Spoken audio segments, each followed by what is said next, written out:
In our today's technical class, we will discuss about the next topic of the previous class.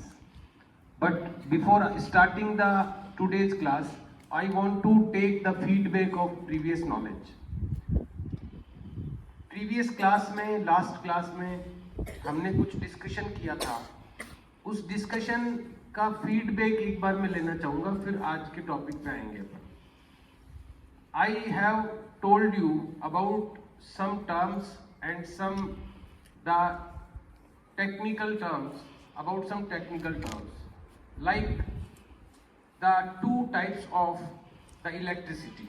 I have told in my last class about the two types of electricity.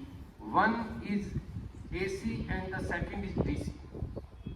I told you about the full form of these two terms in the last class. मैंने आपको इन दोनों की full form बताई last class में. Can you tell the full form of AC and the full form of DC? Who can tell the full form of AC? First I am asking you the full form of AC. What is the full form of AC? Okay, Manoj. Alternating current. It is correct answer. The full form of AC is alternating current. And what is the full form of DC? Yes. Direct current. तो हमने पिछली class में ये discuss किया था कि electricity to type की होती है. बिजली दो प्रकार की होती है, एक एसी और एक डीसी. मैंने आपको एक एग्जांपल दिया था कि एसी जो बिजली है, एसी वाली जो बिजली है वो कहां पर आती है, बता सकते हैं कोई? एसी टाइप की जो बिजली आती है वो कहां आती है, बताओ? घर पर. करेक्ट. घर पर हमारे जो इलेक्ट्रिसिटी आती है वो आती है एसी वाली. कौन सी वाली आती है घर पर? एसी वाली. और डीसी जो इलेक्ट्रिसिटी है वो कहां पर देखने को मिलती है, उसका एग्जाम्पल बताइए. डीसी जो इलेक्ट्रिसिटी है वो कहां पर होती है? हाँ प्राची बताओ. Correct. Sit down. DC current या डीसी जो इलेक्ट्रिसिटी है वो हमें बैटरीज में देखने को मिलती है. अब वो बैटरी भले ही इस तरह की बैटरी हो या फिर वो जो अपन जिसको सेल बोलते हैं, हम रिमोट में डालते हैं, ये अपने टॉर्च वगैरह में डाला जाता है, क्लॉक में हम यूज करते हैं. जो भी सेल्स होते हैं उनको बैटरी ही कहा जाता है एक्चुअल में. तो उसको हम क्लॉक में डालने वाले सेल को बैटरी भी बोल सकते हैं. तो जितनी भी बैटरीज होती है उन सब में डीसी वाली इलेक्ट्रिसिटी होती है. तो आपको ये एक बेसिक कॉन्सेप्ट ध्यान रखना है कि बैटरीज में जो होती है वो डीसी इलेक्ट्रिसिटी होती है और जो नॉर्मली अपने घरों में आती है वो एसी वाली इलेक्ट्रिसिटी होती है. अब ये एसी और डीसी में एक बेसिक जो डिफरेंस है वो क्या है? तो डीसी जो है वो जो फ्लो होती है, डीसी जब फ्लो होती है तो वो स्ट्रेट लाइन में होती है. तो इसीलिए जब अपन डीसी को कभी छू भी लेते हैं, जैसे इसको मैं छू रहा हूं, इसको टच कर रहा हूं, इसके पॉइंट को, लेकिन मुझे करंट नहीं लग रहा. आपने जो सेल होते हैं, जो छोटी बैटरीज होती है जो अपन क्लॉक वगैरह में यूज करते हैं, उसको भी टच किया होगा, कभी टच किया होगा. तो उसमें आपको कुछ शॉक लगता है क्या? तो उसमें शॉक नहीं लगता है क्योंकि वो डीसी करंट है. तो डीसी करंट का जो फ्लोइंग है, जो वो फ्लो होता है, चलता है. अब फ्लो होने का मतलब है, ये देखिए आप वायर्स देख रहे होंगे, आपको ये वायर्स दिख रहे हैं आपको? तो इलेक्ट्रिसिटी किस में से होकर के फ्लो करती है? वायर्स में से.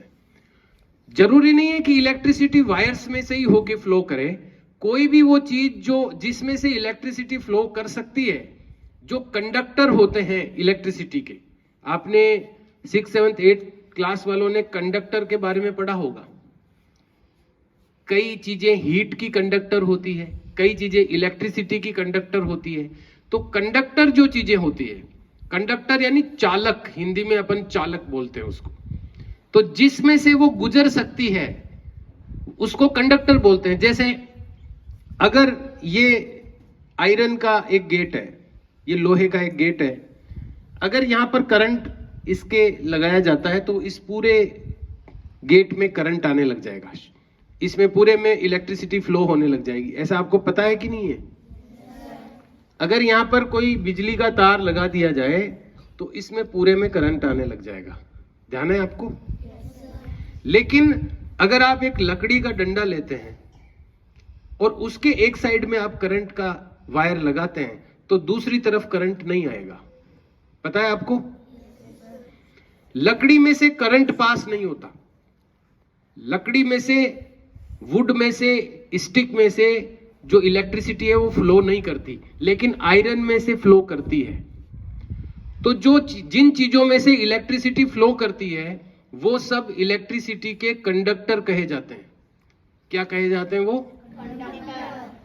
और जिनमें से इलेक्ट्रिसिटी फ्लो नहीं कर सकती उनको कहते हैं नॉन कंडक्टर या इंसुलेटर भी कहते हैं उनको। जिनमें से इलेक्ट्रिसिटी पास नहीं होती उनको या तो नॉन कंडक्टर या इंसुलेटर कहा जाता है। तो वुड क्या हो गई? नॉन कंडक्टर, या दूसरा नाम क्या है उसका? इंसुलेटर। अब आपने देखा होगा कि कई बार, अब इंसुलेटर कहां कहां यूज में आते हैं आपने देखा होगा। जैसे ये वायर है, ये वायर जो दिख रहा है इसके ऊपर एक रेड कलर का आपको कुछ दिख रहा है, कोटिंग दिख रही है रेड कलर की। ये रेड कलर की क्या है बता सकते हैं कोई? ये रेड कलर की जो चीज आपको दिख रही है इसके अंदर भी क्या ये रेड कलर की ही वायर है या अंदर कोई और चीज है, बता सकते हैं कोई? ये जो आपको रेड वायर दिख रही है इसके अंदर कोई दूसरा वायर होता है या रेड ही कलर का वायर होता है अंदर, बताओ? दूसरे कलर का वायर होता है। आपने कभी छीला होगा, छीला हुआ देखा होगा इसको?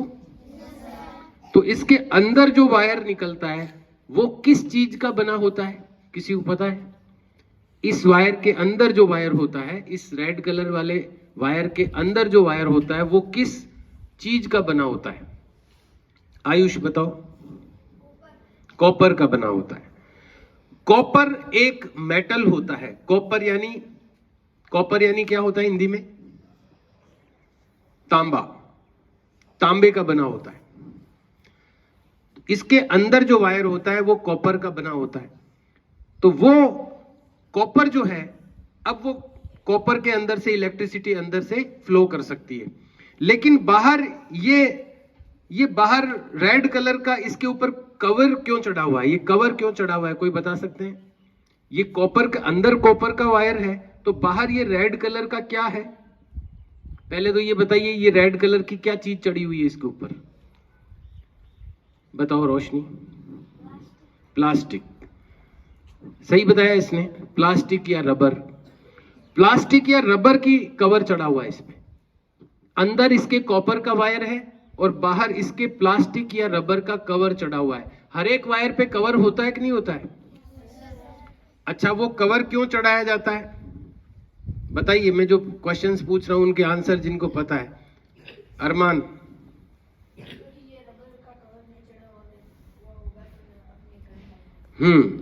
अगर ये रबर का कवर नहीं होगा तो हम अंदर वाले वायर के डायरेक्ट कांटेक्ट में आ जाएंगे। अंदर वाला वायर हमारे को टच कर सकता है और हमें शॉक लग सकता है। तो ये शॉक से बचाने के लिए ये कवर चढ़ाया जाता है ऊपर। ये होता है रबर या प्लास्टिक का। तो रबर या प्लास्टिक क्या हुआ, किस टाइप की चीज हो गई वो? अभी मैंने कुछ चीजों के बारे में बताया था, इंसुलेटर के बारे में, कंडक्टर के बारे में। तो ये जो ऊपर की कवरिंग चढ़ी हुई है इस वायर के ऊपर प्लास्टिक की, ये किस टाइप की चीज हो गई? इंसुलेटर हो गई है। तो ये इंसुलेटर की कवरिंग चढ़ी हुई है इस पर, और अंदर इसके कॉपर का वायर है। कॉपर के अंदर से भी, कॉपर के अंदर कॉपर का वायर ही क्यों लगाया इसमें? पूरा का पूरा प्लास्टिक का ही क्यों वायर नहीं बना दिया? अंदर कॉपर लगाने की जरूरत क्यों पड़ी बताइए? ये जो वायर है ये पूरा ही प्लास्टिक का, अंदर से भी प्लास्टिक का क्यों नहीं बनाया? अंदर कॉपर की जरूरत क्यों पड़ी? क्योंकि है ना इसके अंदर से बिजली फ्लो नहीं कर सकती। ठीक बताया इसने। ये जो प्लास्टिक का वायर है, इस प्लास्टिक में से इलेक्ट्रिसिटी फ्लो नहीं कर सकती। अंदर जो वायर है एक्चुअल में जो इलेक्ट्रिसिटी है उसमें से फ्लो होती है। अब आप सोचेंगे कि कॉपर का ही वायर क्यों होता है अंदर, आयरन का वायर क्यों नहीं होता है? इसका जवाब पता है किसी को? अंदर जो वायर होता है नॉर्मली वो कॉपर का ही क्यों होता है? और भी तो मेटल है, जैसे लोहे में से भी बिजली पास होती है, आयरन में से भी होती है, दूसरी जो मेटल्स है उनमें से भी होती है इलेक्ट्रिसिटी पास। तो कॉपर का ही यूज क्यों किया जाता है वायर्स के अंदर? ये कहीं ना कहीं आया होगा, बुक्स में आया है शायद 7th या 8th में, कि कॉपर का ही यूज क्यों किया जाता है। तो इसका आंसर ध्यान से सुनिए, ये कुछ लोगों के सिलेबस में भी होगा कि कॉपर का ही यूज क्यों किया जाता है वायर्स में, आयरन का क्यों नहीं? अंदर आयरन के वायर क्यों नहीं होते? कॉपर तो महंगा होता है, लोहे से कॉपर महंगा होता है। तो अगर अपन आयरन के वायर लगाएंगे अंदर तो सस्ते आएंगे ना वो, तो आयरन का यूज करना चाहिए, परंतु आयरन का नहीं करते हैं, कॉपर के वायर बनाए जाते हैं। तो उसका एक रीजन है जो ध्यान से समझने की जरूरत है। अब देखिए, उसको समझने के लिए एक चीज को समझना है आपको। मैंने अभी बताया कि जितने भी मेटल होते हैं उनमें से इलेक्ट्रिसिटी पास होती है, ये मैंने बताया अभी आपको। चाहे वो आयरन हो, भले ही वो सिल्वर हो, भले ही वो कॉपर हो, जितने भी मेटल्स होते हैं सब में से इलेक्ट्रिसिटी पास होती है।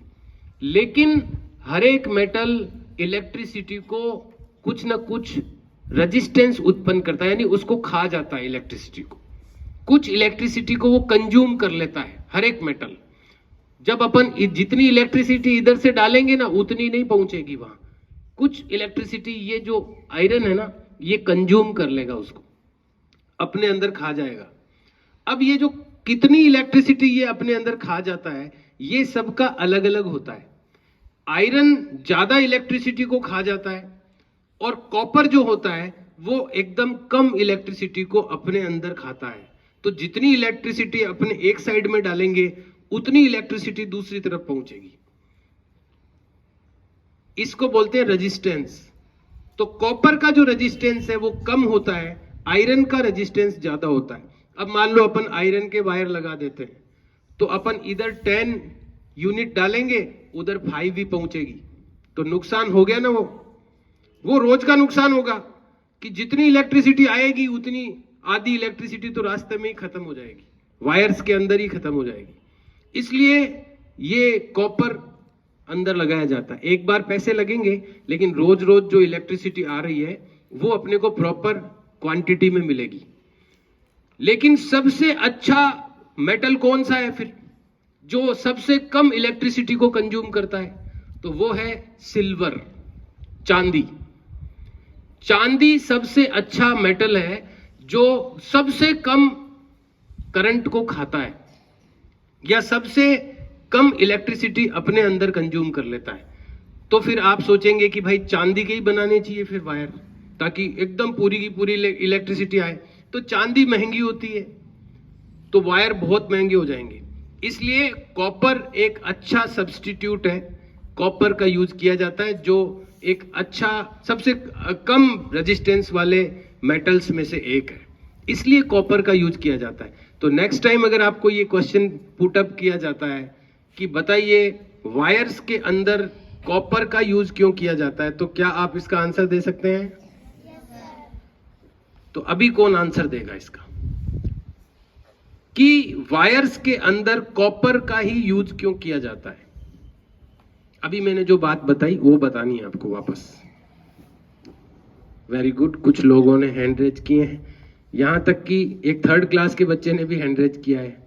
वेरी गुड, बताओ, कोशिश करो। कौन कौन? मेरा प्रश्न है कि कॉपर का ही यूज क्यों किया जाता है वायर्स के अंदर? ठीक बताया इसने, एकदम सरल भाषा में एकदम इजी लैंग्वेज में इसने बताया कि कॉपर सबसे कम बिजली खाता है, इसलिए कॉपर का यूज किया जाता है वायर्स के अंदर। अब ये कम बिजली खाता है, इसको अपन साइंटिफिक लैंग्वेज में क्या कह सकते हैं कि उसका रेजिस्टेंस कम है। अपन इस चीज को साइंटिफिक लैंग्वेज में बोलेंगे तो अपन कहेंगे कि उसका सबसे कम रेजिस्टेंस है कॉपर का, इसलिए कॉपर का यूज किया जाता है। तो ये एक कॉन्सेप्ट सबको मालूम चला कि वायर्स के अंदर कॉपर क्यों होता है, वायर के ऊपर प्लास्टिक क्यों चढ़ा रहता है। ध्यान में आया सबको?